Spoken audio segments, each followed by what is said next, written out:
Hi friends, my name is Amit Mehta and welcome to my channel Travel with 5240। दोस्तों मेरी channel में हम अलग अलग हिल स्टेशन, घूमने लायक स्थल उसके बारे में जानेंगे और वहाँ पे क्या क्या घूमने लायक चीज़ें हैं, उसके सराउंडिंग क्या क्या है, वो सारी बातों का हम स्टडी करेंगे। और वहाँ के कितने कम से कम खर्चे में घूमा जाए या अगर हमारा बजट ज़्यादा हो तो भी हम कैसे ट्रिप प्लान कर सके, और वो सारी बातें जो कि हमें ट्रैवल में काफ़ी हेल्प कर सकती है वो सारी कवर अप करेंगे। तो दोस्तों अगर आपको ये सारी बातें जाननी है या आपसे भी मुझे कुछ सीखने को मिल सकता है तो इसीलिए मैंने ये व्लॉग बनाया है, जिससे हम एक दूसरे के साथ शेयर करके कुछ ना कुछ जानकारी ले सके। तो दोस्तों आज का मेरा जो व्लॉग है वो गुजरात के एक फेमस हिल स्टेशन भी कह सकते हैं और रिलीजियस प्लेस भी कह सकते हैं उसके बारे में है। तो दोस्तों उसका नाम है अंबाजी। अंबाजी वैसे तो हम कई बार जाते हैं, लेकिन कई बार क्या होता है कि अंबाजी के आसपास जो भी घूमने लायक बहुत अच्छी अच्छी जगह होती है वो रह जाती है। तो आज हम सारा कवर अप करेंगे और जानेंगे कि अंबाजी में कहाँ रुका जाए, खाने के लिए कौन कौन सी अच्छी जगह है, आसपास कौन से एरिया है घूमने लायक। तो सारी चीज़ें आज के व्लॉग में हम जानेंगे दोस्तों, तो बने रहिए मेरे साथ।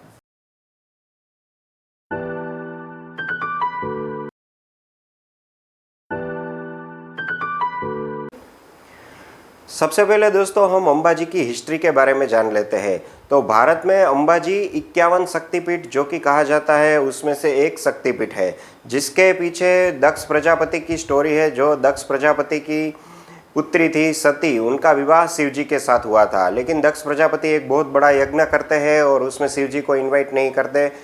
फिर माता सती आती है और वो यज्ञ में अपनी आहुति दे देती है। फिर शिव जी उन माता सती के मृत बॉडी को लेके घूमते हैं और तांडव करते हैं, जिसके बाद पृथ्वी का विनाश हो जाता है और ऐसा ही कुछ होने को आता है। इसलिए जो भगवान विष्णु है वो अपने सुदर्शन चक्र से माता सती के शरीर के 51 टुकड़े कर देते हैं, और जो टुकड़े पूरे भारत में और कुछ बांग्लादेश में भी गिरे हैं, कुछ पाकिस्तान में भी है, ऐसी लोक मान्यता और ऐसी पौराणिक कथा है। तो उन माता सती के जो भी टुकड़े जहाँ जहाँ गिरे वहाँ शक्तिपीठ के रूप में आज भी लोग उसको पूजते हैं। तो जो माता सती का हृदय है वो अंबाजी के गब्बर पर्वत के ऊपर गिरा था, ऐसी लोक मान्यता है, और तभी से उसकी पूजा की जाती है। तो दोस्तों अंबाजी के बारे में एक और इंटरेस्टिंग फैक्ट यह है कि जो भी लोग जाते हैं वो वहाँ देखते हैं कि क्या हमें मूर्ति दिखाई देती है माता जी की। तो नहीं दोस्तों, वहाँ कोई भी मूर्ति नहीं है, वहाँ केवल माता जी का जो श्री यंत्र है उसकी पूजा की जाती है। लेकिन उसकी सजावट ऐसे की जाती है कि आपको लगता है कि जैसे माता जी की कोई मूर्ति हो, ऐसा ही आपको दिखता है। और श्री यंत्र के साथ एक ज्योत होती है माता जी की, जो कि सबसे पहले गब्बर के ऊपर माता जी का छोटा सा मंदिर था, वहाँ से अब शक्तिपीठ नीचे लाया गया है और 3 किलोमीटर गब्बर से दूर है, वहाँ शक्तिपीठ की स्थापना की गई है। और वहाँ भी ज्योत ही जो गब्बर के ऊपर अखंड ज्योत चलती है उसी की पूजा और श्री यंत्र की पूजा की जाती है। तो ये हो गई दोस्तों अंबाजी की कुछ छोटी सी हिस्ट्री। दोस्तों अब हम जानते हैं कि अंबाजी कैसे पहुंचा जाए। तो गुजरात के सारे छोटे मोटे शहर हैं वहाँ से अंबाजी वेल कनेक्टेड है। गुजरात का जो फाइनेंशियल कैपिटल जिसे कहते हैं अहमदाबाद, गांधीनगर, सभी जगह से बसेस मिल जाती है। गुजरात स्टेट ट्रांसपोर्ट की बसेस भी अवेलेबल है। वहाँ नज़दीकी रेलवे स्टेशन अगर हम कहें तो पालनपुर नज़दीकी रेलवे स्टेशन है, वहाँ से 60-70 किलोमीटर की दूरी पे ही अंबाजी है। अगर आपकी कार है खुद की लेके आ रहे हैं, अगर आप राजस्थान या उत्तर भारत से आ रहे हैं तो सबसे नज़दीकी स्टेशन आबू रोड है। आबू रोड से केवल 20-25 किलोमीटर की ही दूरी पर है और वेल कनेक्टेड है और अच्छी रोड की भी सुविधा अवेलेबल है। अगर आप गुजरात के भी कोई और सिटी से आ रहे हैं तो आप गूगल मैप में डालिए और पालनपुर के पास से दांता वाला रोड निकलता है, वहाँ से अंबाजी बिल्कुल नज़दीक पड़ता है। और वो वहाँ कुछ रोड पे और भी आपको साइट सीन वगैरह और अच्छा अनुभव आपका रहेगा। तो दोस्तों अगर आप फ्लाइट से आना चाहे तो अहमदाबाद ही आना पड़ेगा। अहमदाबाद से पालनपुर स्ट्रेट हाईवे है और नेशनल हाईवे ही है, और अंबाजी वेल कनेक्टेड और इजीली एक्सेसिबल गुजरात के और राजस्थान के सारे शहरों से है।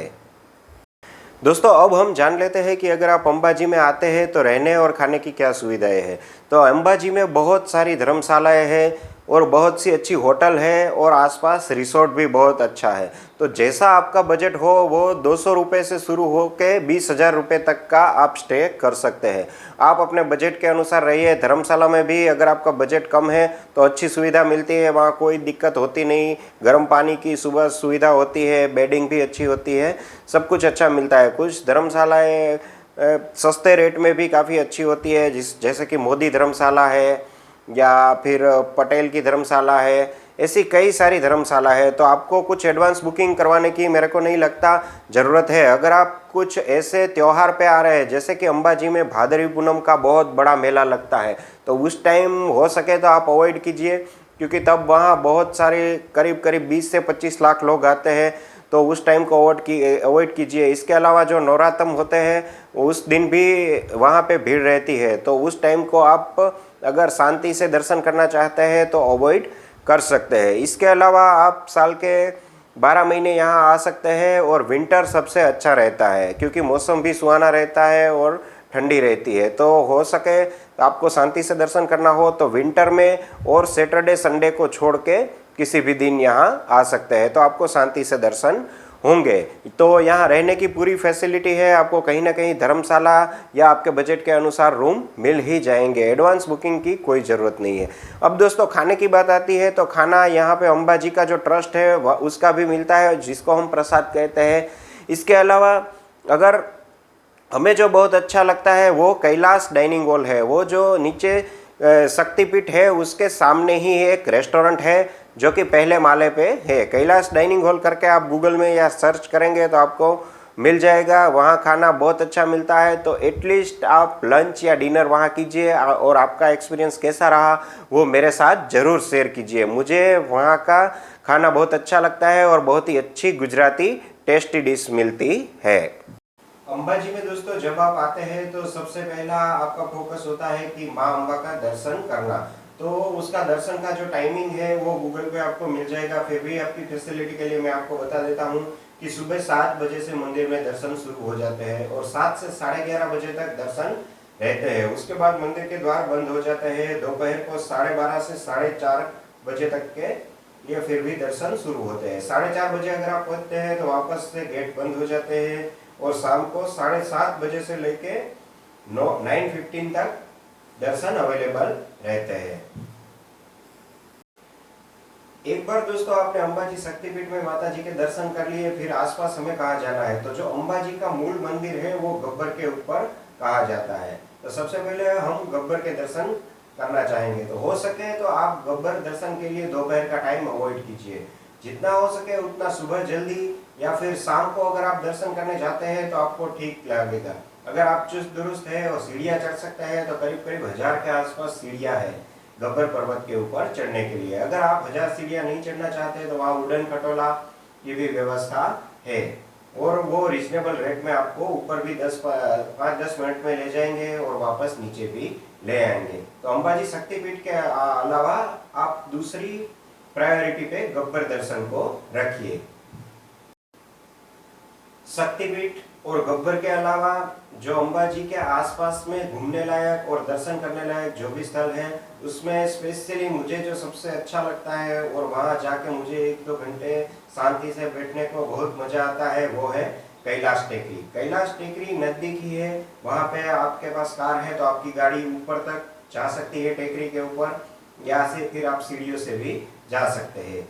कैलाश टेकरी अंबाजी के जो मुख्य शक्तिपीठ है वहां से केवल 1.5 किलोमीटर की दूरी पर ही है, तो आप चल के भी जा सकते हैं या ऑटो भी कर सकते हैं। या अंबाजी में अगर आपको ये जो आसपास के सारे स्थल मैं बताने जा रहा हूँ, जिसमें कैलाश टेकरी है, मांगल्य वन है, कुंभारिया के देरे है और भी जो 2-3 स्थल है, वो आप एक दिन का पूरा टैक्सी या फिर ऑटो बुक करवा लीजिए, वो आपको सभी जगह घुमा के ला देगा। तो दोस्तों ये जो कैलाश टेकरी है ये बहुत ही अच्छा शिव जी का टेम्पल है। अगर आप अंबाजी जाते हैं तो इसकी मुलाकात जरूर लीजिए, आपको बहुत ही शांति मिलेगी और बहुत ही अच्छा नक्काशीदार कांच का बनाया हुआ टेम्पल है। मुझे बहुत मजा आया। और उसी के पास जो गुजरात गवर्नमेंट ने जो भी टूरिस्ट ऐसे अट्रैक्शन है उसके पास एक जंगल जैसे वन बनाए हैं, तो उसमें से एक मांगल्य वन भी बनाया हुआ है, उसकी भी आप विजिट कर सकते हैं। अगर हमने अर्ली मॉर्निंग किया था तो काफी मजा आया था। मांगल्य वन आप घूमेंगे तो आपको बहुत अच्छा लगेगा और पूरा जो कि अलग अलग किस्म की वनस्पतियाँ, झाड़, पेड़ पौधे होते हैं और बहुत ही अच्छी ठंडक होती है। वो 1-2 किलोमीटर का रूट है और कैलाश टेकरी और मांगल्य वन एक साथ जुड़े हुए ही 2 पॉइंट है। तो इसको सुबह या शाम को आप कवर अप कीजिए, दोपहर को इसको अवॉइड कीजिए।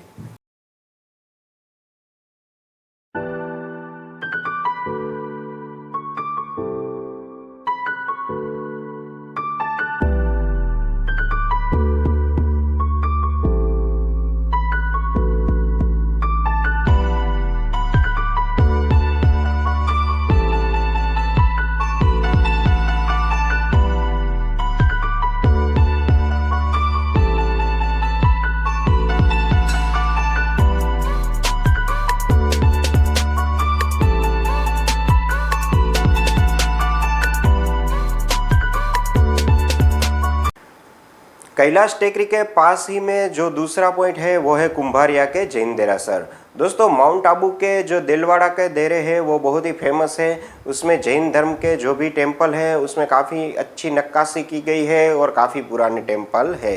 ऐसा कहा जाता है कि अंबाजी क्षेत्र में पहले जो जैन टेम्पल थे वो 300 के ऊपर थे, लेकिन अभी जो जैन टेम्पल कुंभारिया के जैन टेम्पल कहा जाता है वो बचे हैं, वो केवल 5 ही टेम्पल है। यहाँ पे भी दोस्तों भोजनशाला है और जैन फूड हमें मिल जाता है। इसके अलावा अगर आप अंबाजी जाते हैं तो ये कुंभारिया के जैन टेम्पल की विज़िट भी करनी चाहिए।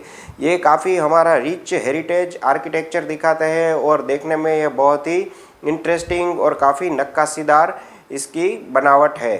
तो आप अंबाजी जाए तो इसकी विज़िट मत भूलिए।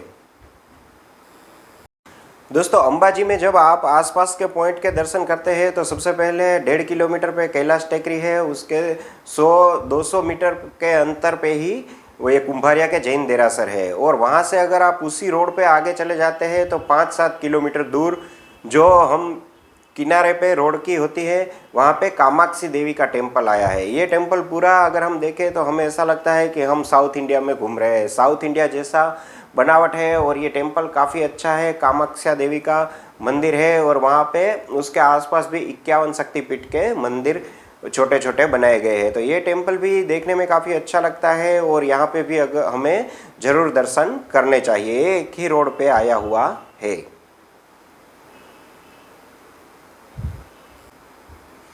अब हमारा जो मेन अट्रैक्शन अंबाजी में आसपास के जो भी स्थल है उसमें है वो है कोटेश्वर टेम्पल। कोटेश्वर का टेम्पल का काफ़ी पुरानी हिस्ट्री है, लेकिन उसके बारे में हम जानेंगे तो हमारा वीडियो काफ़ी लंबा हो जाएगा। लेकिन कोटेश्वर के टेम्पल के भी आप ज़रूर दर्शन कीजिए। ये इसी रोड पे आता है। पहले कैलाश वन, मांगल्य वन, कैलाश टेकरी, उसके बाद में कुंभारिया के देरासर, उसके बाद में कामाख्या देवी का मंदिर और आखिर में ये कोटेश्वर महादेव का मंदिर आता है। वहाँ पे एक पानी का कुंड है, उसमें गुप्त सरस्वती नदी का पानी आता ही रहता है। और अब तो ये अंबाजी टेम्पल ट्रस्ट के अधीन आ चुका है। हम जब भी वहाँ की मुलाकात लेते थे तो वहाँ हमें मार्बल की कई सारी मूर्तियाँ भी मिलती है और काफ़ी सस्ती भी मिलती है। यहाँ मार्बल की खदानें भी उसके पास आई हुई है और कोटेश्वर का टेम्पल काफ़ी प्राचीन है और इसकी हिस्ट्री भी आप जब भी यहाँ आएंगे तो आपको मिलेंगी। इसके अलावा अंबाजी के पास कुछ और भी छोटे मोटे पॉइंट है, लेकिन वो इतने बड़े पॉइंट नहीं है। लेकिन अगर आप ये 5 पॉइंट की भी मुलाकात लेते हैं तो आपकी अंबाजी की ट्रिप अच्छी रहेगी। तो दोस्तों, ये थी पूरी अंबाजी में आप कहाँ रह सकते हैं, खाना कहाँ अच्छा मिलता है, कहाँ रुक सकते हैं और कौन कौन से पॉइंट है। ज़्यादा से ज़्यादा 1 या 1.5 दिन में आप अंबाजी और उसके आसपास के जो भी घूमने लायक स्थल है उसको कवर अप कर सकते हैं। आपको क्या करना है, अर्ली मॉर्निंग जब भी उठे तो वो आपको सबसे पहले गब्बर चले जाना है, वहाँ पे दर्शन कर लेना है गब्बर के। उसके आसपास भी कुछ बेर सेंचुरी वगैरह है, उसको अगर आप लेना चाहें तो ले सकते हैं। दोपहर में आप सबसे पहले कोटेश्वर टेम्पल चले जाइए, वहाँ से रिटर्न में कामाख्या देवी का मंदिर है उसके दर्शन कर लीजिए। और दोपहर में आप जैन भोजन के खाना हो तो आप कुंभारिया के देरासर के भी दर्शन करके जैन भोजन का लाभ उठा सकते हैं। उसके अलावा अगर आप दोपहर में आना चाहे तो फिर आप कैलाश टेकरी और मांगल्य वन लेके दोपहर को आराम कर सकते हैं। और शाम के समय आप शक्तिपीठ के दर्शन कीजिए और रात का डिनर जैसे ही मैंने कहा कैलाश रेस्टोरेंट में लेंगे तो आपकी ट्रिप अच्छी रहेगी। और दूसरे दिन अगर आपको नज़दीकी कुछ घूमने जाना हो तो माउंट आबू यहाँ से 50 से 70 किलोमीटर होता है। उदयपुर भी वेल कनेक्टेड है। और गुजरात में अगर आपको जैन टेम्पल जाना हो तो तारंगा हिल है, वो भी काफ़ी पुराना जैन टेम्पल है, वहाँ देखने के लिए नज़दीक में जा सकते हैं। अदरवाइज़ पालनपुर या अहमदाबाद की बसेस, ट्रेन वगैरह सब कुछ पालनपुर से मिल जाएगा आपको। तो दोस्तों ये था आज का मेरा व्लॉग अंबाजी के ऊपर।